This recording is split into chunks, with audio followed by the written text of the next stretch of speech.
วันนี้ Kiss Cooking มีเมนูวุ้นทำง่ายหน้าตาน่ารับประทานมาฝากค่ะไปดูวิธีทำวุ้นแตงโมกันเลย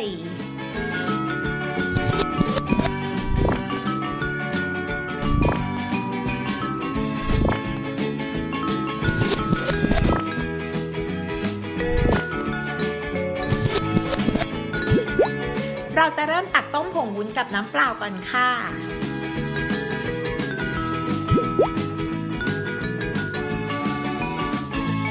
คนจนกว่าผงวุ้นจะละลายเลยนะคะ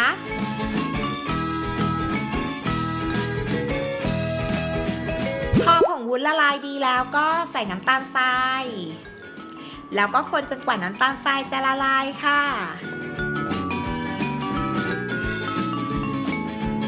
ต้มต่อไปสักครู่จนเดือดนำมาผสมกับสีผสมอาหารสีแดงแล้วก็สีเขียวนะคะเราจะใช้ปริมาณสีแดงเยอะกว่านะ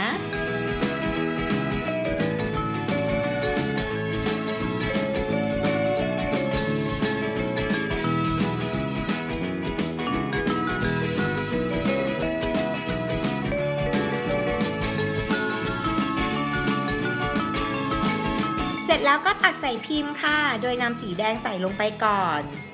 แล้วก็รอให้สีแดงเซตตัวแป๊บหนึ่งนะคะจะนำไปแช่เย็นก็ได้ค่ะเพื่อความรวดเร็ว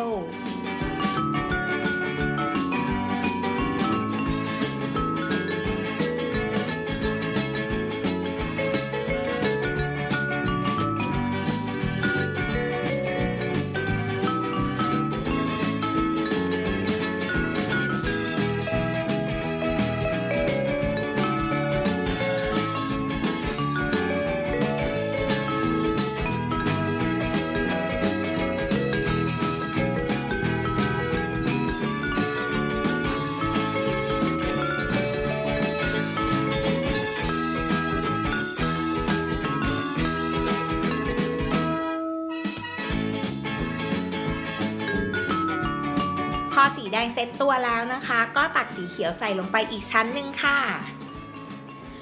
แล้วก็นำไปแช่เย็นอีกครั้งจนกว่าวุ้นจะเซตตัวดี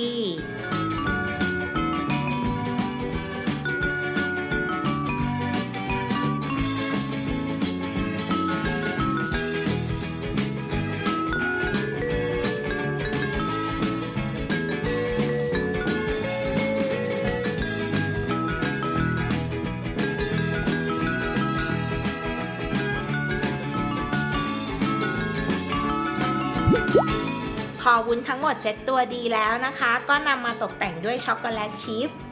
แค่นี้ก็พร้อมอร่อยแล้วล่ะค่ะ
Kiss Cooking จะมีเมนูไหนมาฝากนะคะกด Subscribe Kiss Kitchen เอาไว้แล้วก็อย่าลืมกดกระดิ่งกันด้วยนะคะ